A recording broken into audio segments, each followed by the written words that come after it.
All right, we are moving ahead in the missionary growth of Christianity, and we're covering the next phase in Paul's missionary work.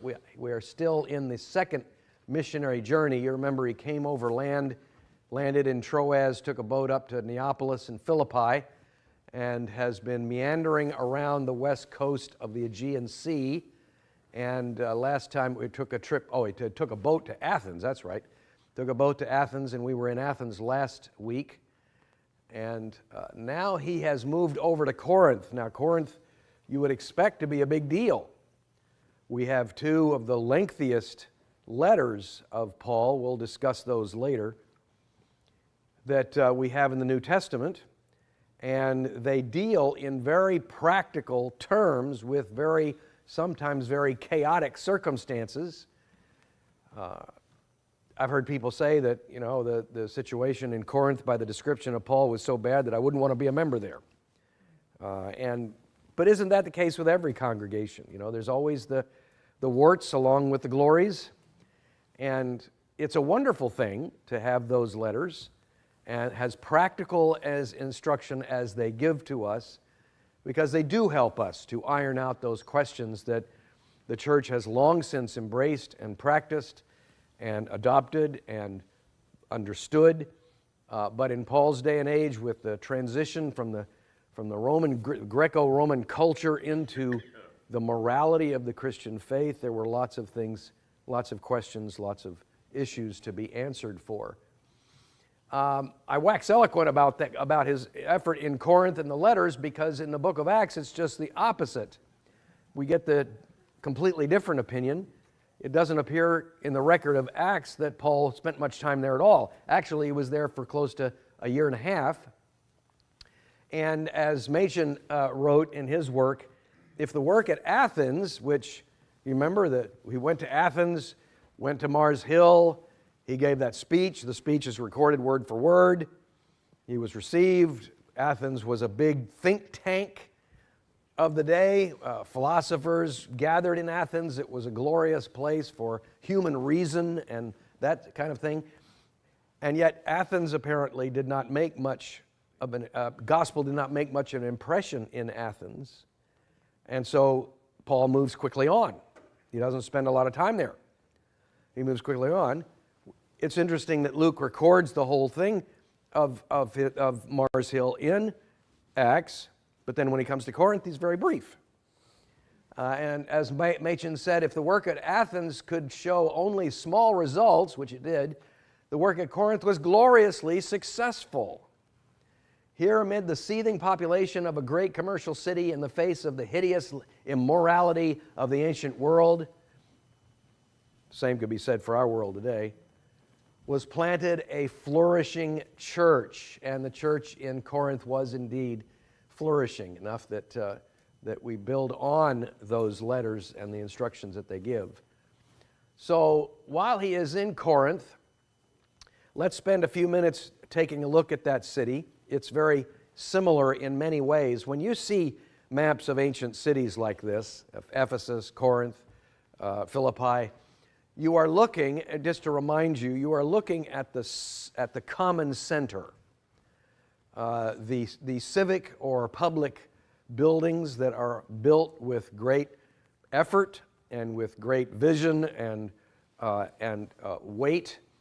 All of the residential areas would have been surrounding these common areas, but when you go to archaeological sites to look at what's left of Corinth today or Ephesus today, you are only looking at those common civic areas. And all of those civic areas in a Greco-Roman city have the same similarities.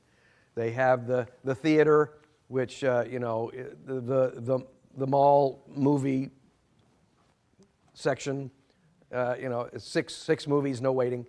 They have the theater, which is the common social gathering area for performances, for lectures, even for sometimes judicial trials. So it was a very fundamental part of the city, and was there in every one of these kinds of cities. You also had temples to the gods or goddesses that are sometimes adopted by the cities. Sometimes they have a mascot. And so just like with Athens, Athena was the mascot, mythological goddess. Here you've got a temple to Octavia, and here you have a temple to Apollo. The remnants of the Apollo temple are actually still there. Then you have the common area, or the forum, or the agora. Here, this is where a lot of the shopping was going on. And again, you're mixing with society. And in the area of shopping around here, you have also areas of civic focus. And I'll be talking about the Bema in a minute, but that's where that's located. The more of the office kind of areas, the civic areas, are down in here, and then the pathway in between would lead out to a gate, and then the common living areas would be beyond that gate. So it's very, very similar kind of layout.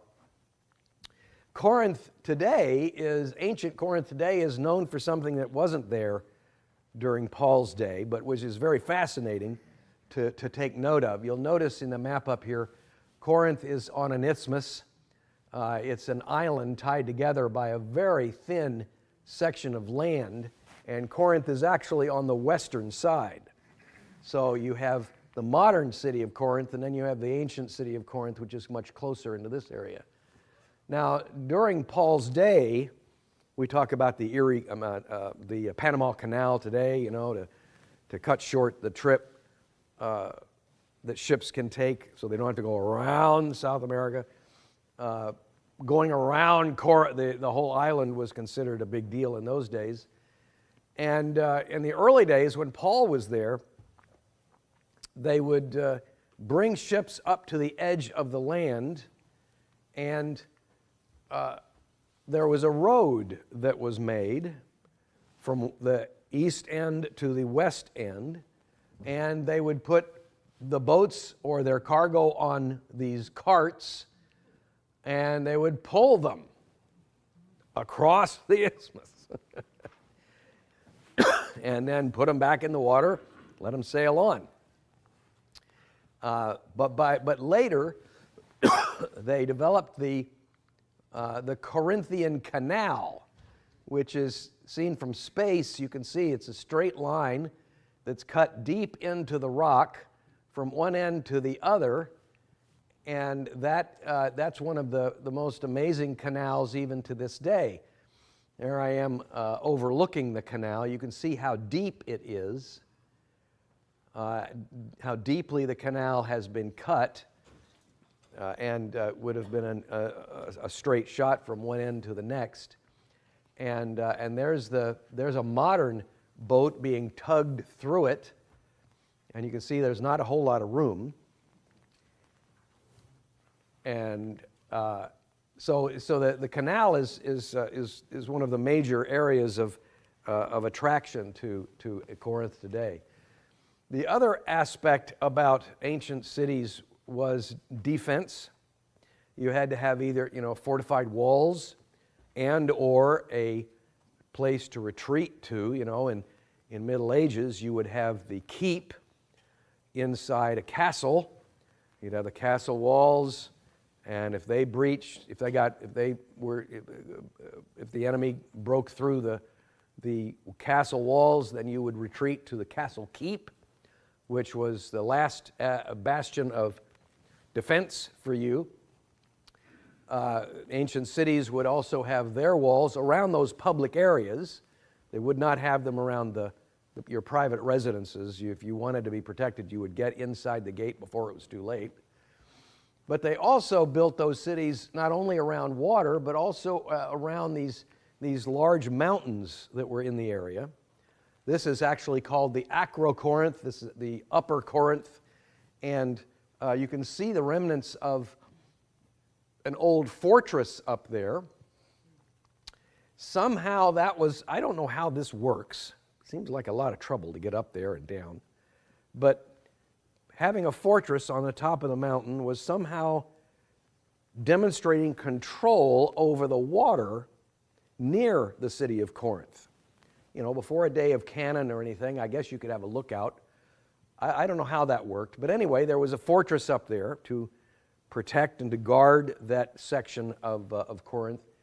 And then, of course, there was also a temple given to the mascot idol of the city, and that when you would have religious festivals or religious occasions, you would find parades of people noisily making their way up the Acrocorinth to celebrate that day or whatever it was they were celebrating. What we take note of mostly about Corinth in the book of Acts, this is different than in the letters, but in the book of Acts, the most prominent thing that we're told in Acts about Corinth is that this is where Paul met Aquila and his wife Priscilla. These are Jews that were exiled out of Rome by the Caesar Claudius in 40 AD, and they wound up in Corinth, and that is where they met Paul.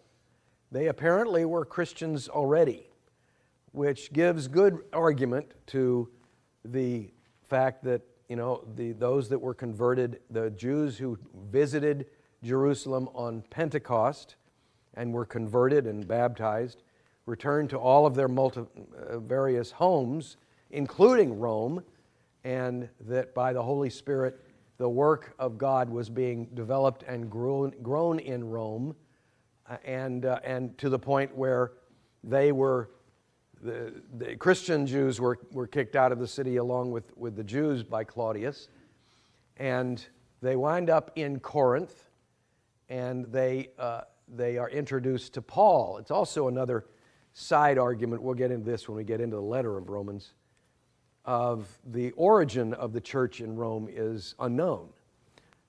Roman Catholics will vociferously claim that Peter started the church.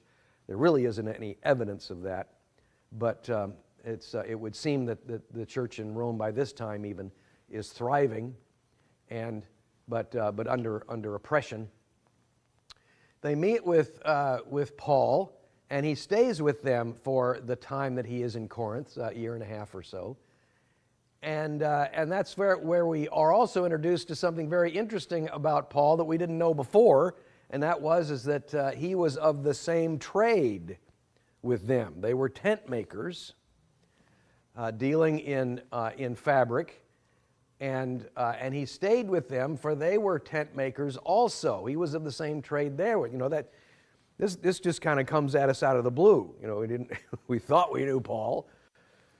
Turns out he worked. You know, we didn't know he was a tent maker. We knew that he somehow supplied for himself, but this is the first time that whole concept is introduced to us. And so you have to do a little research to get some background on that. Tarsus, where he was born, was apparently famous for raising goats and producing goat's hair cloth that was used for tent making, and that it also was a standard practice for rabbis, for Jewish leaders to have some kind of material occupation to fall back on in their own right, and that's all it says to us, is that just in that one phrase, he was of the same trade, but you know, so that's the only time I think it's mentioned. But again and again and again, we're told in the book of Acts that he provided for himself. He mentions that in his letters. I did not receive anything from you. He speaks more defensively of that in his letters than he does receptively. Philippi, the church in Philippi, is the only exception to that. He apparently had a very warm relationship with Philippi, and Philippi was glad to supply him with his needs. But more often than not, Paul is defensively saying, no, I didn't take anything from you. I don't owe you anything. I supplied for my own means. But other than that, we don't know anything about that, except for this one phrase that says he apparently was a tent maker. That tent-making concept has been picked up by the church ever since and used to as an analogy for missionaries who supply for their own needs on the field. And as the whole theory of missions is discussed in the church again and again and again over the generations, what is the best way to approach missions? How do we do missions? You know, this idea of supplying for oneself comes up again and again, and is either set aside or embraced depending on the circumstances. So anyway, just a little side note of that. You get to Corinth today. This is not Jennifer, my daughter-in-law, but it sure looks like her, doesn't it? You get to Corinth today, and Corinth, along with Ephesus, has some of the most amazing archaeological remains. You really get a good picture of life in ancient Corinth by going through the city. Now, you know, I've told you before that the reason that these remains are in such condition as they commonly are is because of two things. Number one is that sometimes earthquakes put the kibosh on a whole living environment. An earthquake can come along like it did in Philippi in the 14th century, and people just, okay, that's it, moving away. Or a city can be attacked and destroyed. But more often than not, what happens is that after a crisis or a battle or whatever, people will come and they will take from existing buildings to build new buildings. And so sometimes archaeology, the act of archaeology is to figure the puzzle pieces out. You know, this one, we found this one over here, but it's got a name on it. It's carved in a specific way. It looks like it belongs over here. So sometimes it's a puzzle that they are always dealing with. But you wander around Corinth, and much of the remains of Corinth, the foundational remains, are still in place. And so it's a very interesting place for you to go.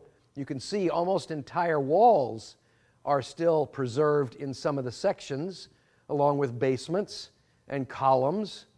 And of course, but then there's the accompanying rubble that's around. Here's another picture of that long pathway on the far left side, where the stores, the shops are set up and separated by walls. You've got this wall and this wall and this wall, but they're open in the front, and you've got the warehouse space in the back. And so this is where shops would be, and you would come in and out of the shops to do your shopping. There's Janet, in front of the remains of that temple of Apollo that I mentioned to you. You can see that the columns are still there. And so that's worth checking out. There is one interesting note to be found in the streets of Corinth. You go to where the gate, one of the main gates of the city was, and this is pretty common. Benefactors of the cities would want their names promoted, giving them credit for anything they might have contributed to the building of the gates or the building of the city walls or something. When we went, you go to Upper Chesapeake, you know, they used to have the bricks on the walkway with the names on them. You notice they've taken them all up now. I think that too often people read the names and then call them and say, hey, would you mind contributing to me? So maybe they don't want to be known like that. But, you know, people sometimes will put displays on walls and you have names thanking people for their contributions. Here's one example. This is a big slab that's found in just next to one of the gates of Corinth. And if you look right here, you can see the remains of a name. The E is gone, but here's an R-A-S-T-U-S, Erastus. And the reason that catches our attention is, and that's our guide calling our attention to where we find it in the Scriptures. Sure enough, in Romans chapter 16, we read of Gaius, who is host to me and to the whole church, greets you. Erastus, the city treasurer, and our brother Quartus greet you. Erastus was apparently known by Paul and perhaps even supported Paul. And so that the fact that name comes up is curious for us, a good biblical connection. Luke only records one incident in Corinth, and so it's worth taking note of. It's no different in some ways than some of the other things that Paul went through, but he records this as the only significant thing he thinks happened in Corinth. The Jews were rejecting Paul, as many of them usually did, and he said in a very deliberate fashion, he'd already done this himself, he'd already made this decision, he was already of that mind, but Luke makes it sound like this is some kind of watershed. The Jews are rejecting him, they're standing up to him, and he says, okay, I've had it, I'm going to the Gentiles. Well, he already has. But Luke makes a turning point out of this in a very dramatic fashion, and so we just take note of that. Some did believe, but in the face of this mixed reaction, Paul gets a vision, the Lord speaks to him, and this is what is said, "Do not be afraid, but go on speaking, and do not be silent, for I am with you, and no one will attack you to harm you, for I have many in this city who are my people." Again, a demonstration of the fact that we've seen this already in some ways in Acts. The Lord steering and directing, go here, don't go here. A demonstration of the fact that God is raising up His people in a very deliberate fashion, and He's using Paul for the purpose. There's nothing iffy about this statement. There's not like, keep going, who knows, you may get a convert or two. Or there's no hope here, just move on. He says, no, keep at it, because among them I have my people. And so God's going ahead of Paul, as He always does. And it reminds us as well that Paul is only a tool of the Lord in this missionary effort. Just as in Rome, the church is already started, it's already vibrant, it's already growing. Paul is not the only one who is doing the work. And after we get through with Paul, we are reminded by tradition that all of the apostles took off in varying ways and apparently did some very powerful work in and of their own right. The Spirit of God was with them, just as with Paul, but again, in God's providence, we have the history of Paul in the book of Acts, and we don't have the history of those other apostles outside of tradition itself. The Jews did try to persecute Paul legally while he was in Corinth, but they wound up causing a riot that was ignored by the proconsul Gallio. They try, the Jews always try to get the authorities involved, and they meet with varying success in that effort. And we also notice that this is not one of the we sections. Luke is not with Paul in Corinth, so he may only be reporting what somebody told him in terms of what happened, and that may explain why the violent incident is recorded and not much else is. But the interesting thing about this is because of the violence, because of the fact that we know Gallio was the proconsul, because we know that Priscilla and Aquila were kicked out of Rome, that we have a real historical connection, a real historical link, and we can come down very closely in saying that Paul is in Corinth around 52 AD. Now that's important, not just for that in one case, but it's important for dating his letters later. We know that it won't be before this, it'll have to be after this. And also it gives credibility to the historical record that Paul is there. And so that just what God providentially tells Luke to record is indeed very valuable to us.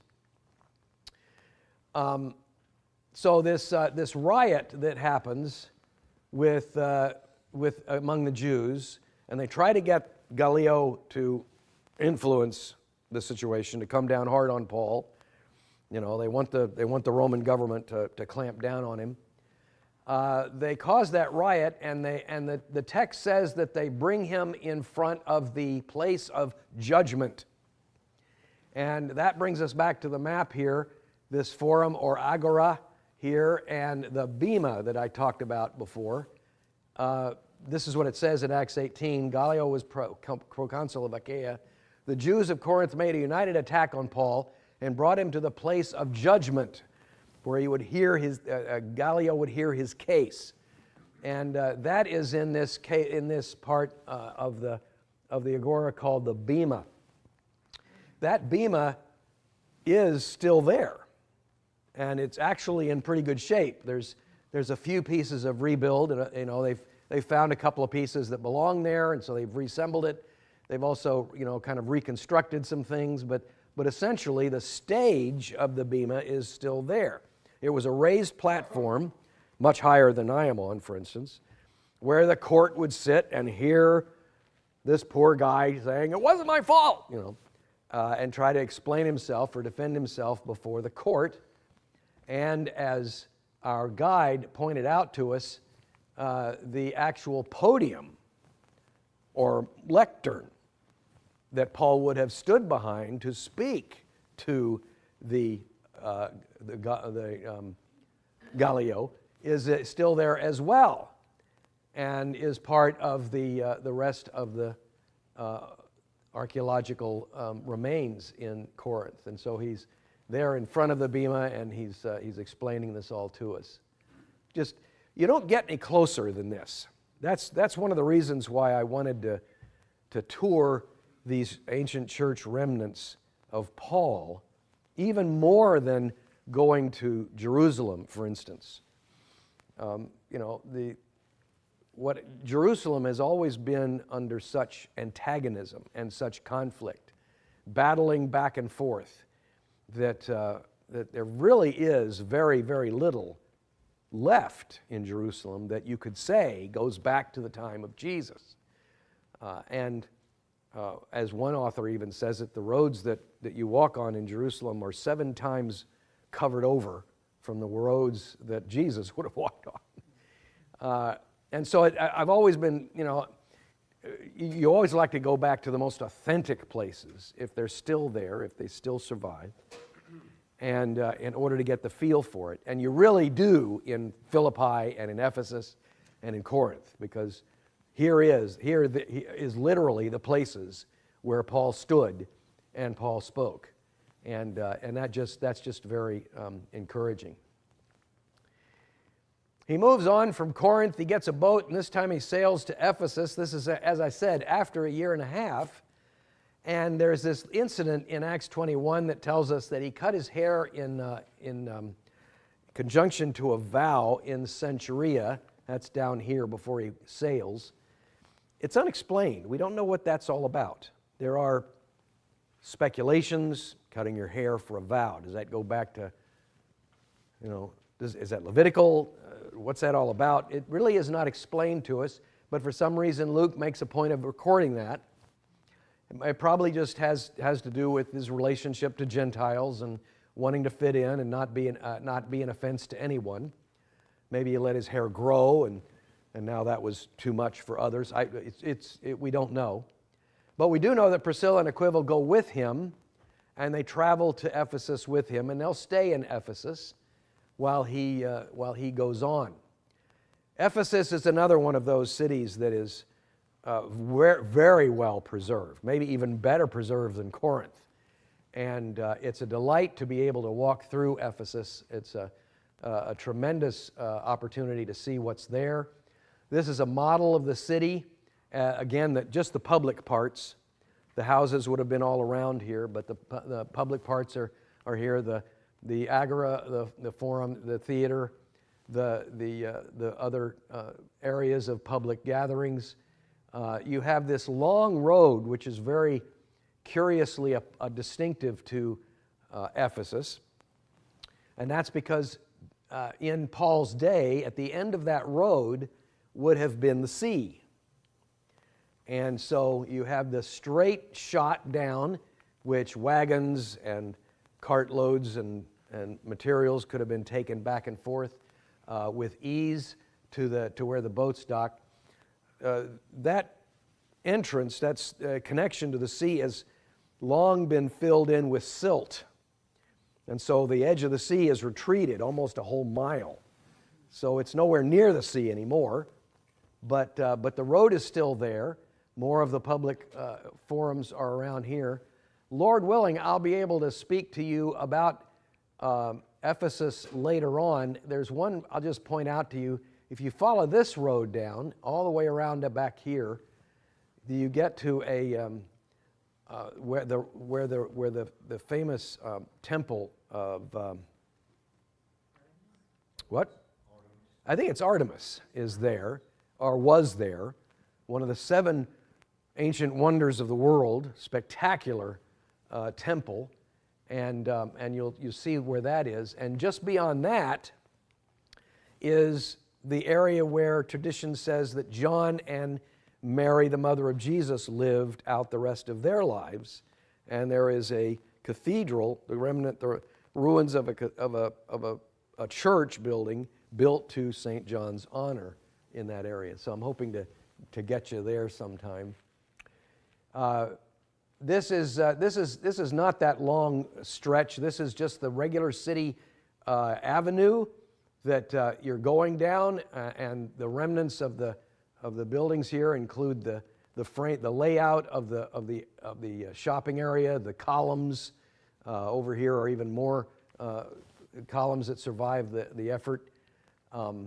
One thing that's unique about Ephesus is that there's an entire section where they are recovering the remnants of the hoity-toity, shall we say. Probably, no, I won't say it. The rich and the affluent all lived in one rather compact section. You didn't have land or grass around you were townhouses, effectively. And there are some remarkable ruins or remnants of that. You can see looking down the tile walkways, the arches, they're in full construction. They haven't been torn down at all. The avenues, here's even back up even more. More of the walkways. This was a very close area, but the affluent would live there and relate to one another, and it was quite an impressive set of archaeological remains. The artwork and the designs are still in place. Imagine what those would have been like, brightly colored.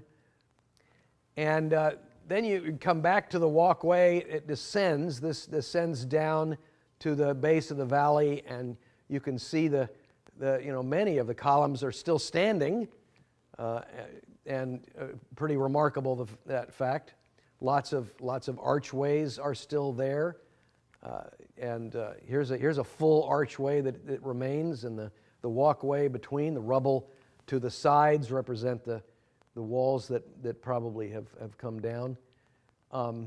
There are statues to various figures, whether they be political or historical or mythological, decorations that would dot the aisles of the city, the walkways, narrow alleyways. This would have been probably like for the trash man. Walk around behind the buildings and pick up your trash and your recyclables and all that stuff. There's also a couple of things that catch your eye in Ephesus. One thing that our guide pointed out to us, he said, "You see, there's this foot that's drawn and impressed within the stonework." And he says, you come across this every once in a while. The guess is that this was pointing you in the right direction to the closest brothel. And so that was a nice subtle way of directing you, or if you're interested in that. And also, of course, you didn't have bathrooms at home. You went to a common bathroom, and that just makes you very thankful for modern day plumbing, doesn't it? But they had it figured out, plumbing and everything. They had it figured out. And this was modern. This was up to date. This was, I wish our city had this kind of thing. It was envious. It was very luxurious. And as you might expect, once you get used to the idea, it also is a place where conversations happen, deals are struck, Business is taken care of. Believe it or not, yeah. You get down to the bottom of that valley and you come up with what is this fantastic edifice that greets you. Now this, sadly, was not there when Paul was there. This was built within 100 years or so after he was there. This is the facade of the library of Ephesus. It has a specific name, but I've forgotten it. And you have the 2 stories that gives you the idea of how big the library was.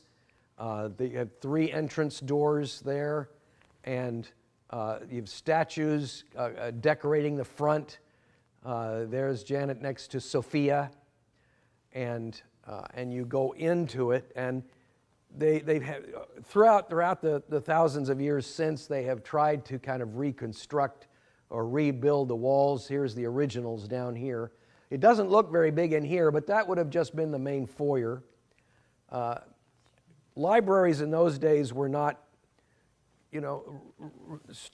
warehouses of books, obviously. They were warehouses of scrolls. And so scrolls would be stacked upon one another, sometimes 15 or 20 deep. And so they took up much less space than libraries do today. And you didn't have reading rooms. You might have a broad desk or two that you would stand at to unroll a scroll. But the preservation of the scrolls was the most important aspect of a library.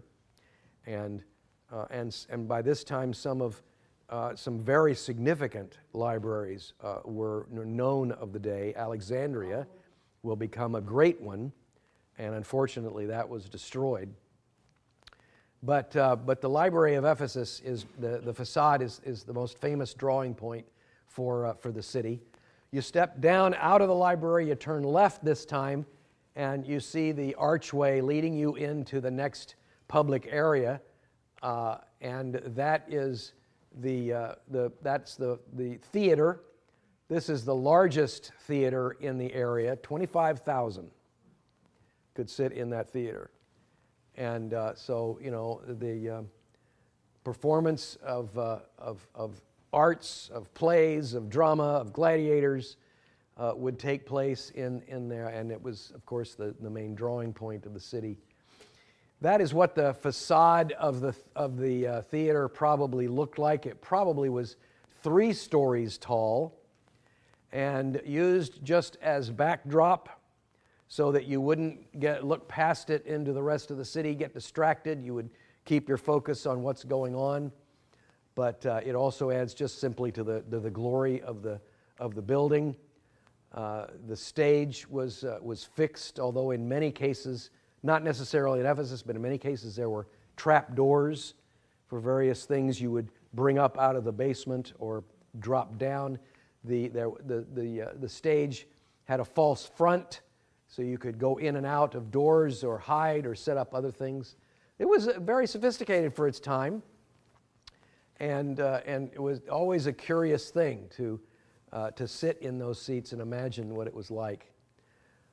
You leave the theater and you start down that long road to the sea. And again, you've got the shops, here and going on, the columns. It's all very, very neat. There's another angle, not at the theater, but also of that long road. And right here is where the sea would have met it. And you can see way back here is where it is now. So it has receded that far. There's marshland in there, but nothing that a boat could use effectively. But you get the idea of the perspective. So Paul arrives in Ephesus and leaves Priscilla and Aquila there and ends his visit rather abruptly. And again, it's without explanation. His initial episode there doesn't last very long. We wonder again about that vow and that haircutting in Cenchrea. Did that have anything to do with it? Acts 19:19 says he left them there, but he himself went into the synagogue and reasoned with the Jews, as he usually did. But in the very next verse, he declines the invitation to stay longer, and 2 verses later, he leaves them in Ephesus, and he sails directly for Caesarea and for Jerusalem, and eventually back to Antioch. It's like he's in a hurry now. And so, but again, Luke doesn't explain that.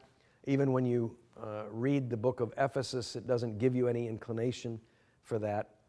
But we do know, looking ahead, that when he starts his third journey, which he will do almost as quickly as finishing his second, he will make a beeline to Ephesus. So whatever it was he left behind, whatever business he left behind, whatever opportunity he left behind, he wants to capitalize on it. And so when he starts his third one, he goes right to Ephesus. He goes straight to Ephesus, and he'll begin to do his ministry there. Any questions? We're going to finish early today. When you reference Machen, what book were you referencing? I was just wondering. Which one? What? When you reference Machen. Machen's got, oh boy, what's the name of that book? It's a New Testament introduction, basically. Okay. And it's available online if you like. Machen wrote that. That was actually a textbook for me in seminary, and it's a very good summary. Yes, Martha.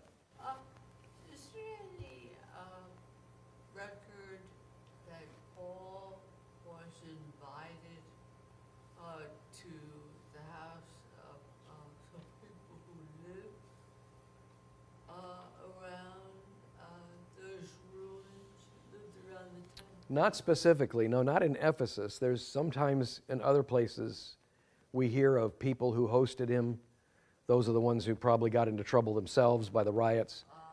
But nothing like that in Ephesus. Ephesus was just kind of strange. It was either very hostile to him or something that's not explained. Now in like ancient like Rome and stuff, they had like the gladiators, would they have had that in the theater in Ephesus? Yeah, oh yeah, there would have been some of those kind of battles. Not the kind of reenactments that they would have in the Colosseum in Rome, for instance, but in a smaller way.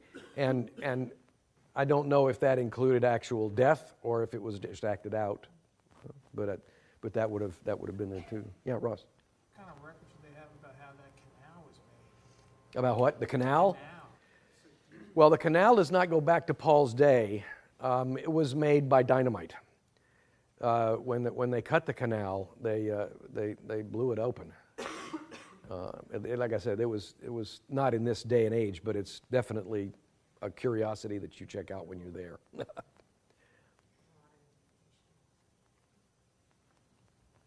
you guys see the Temple of Artemis, like the ruins of the Temple of Artemis? Well,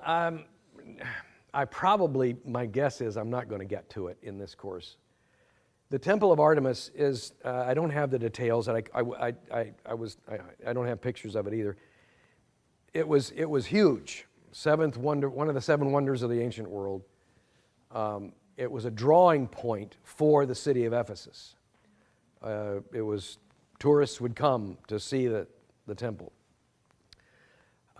Due to Arab invasions and the like, the temple was completely destroyed. And you go and, the bus stops and you get out and you look at this field, and there's one scraggly little column that's been stacked, pieces have been stacked together, and they say, "Behold, the Temple of Artemis, this was where it was." And all you're looking at is a big field, and there's nothing left. But they want to point it out because it was so spectacular. And then the Church of St. John is beyond that, and I've got pictures of that. Hopefully I'll get to that. There's even a house that is in the area north of the city that is claimed by tradition to be where Mary lived.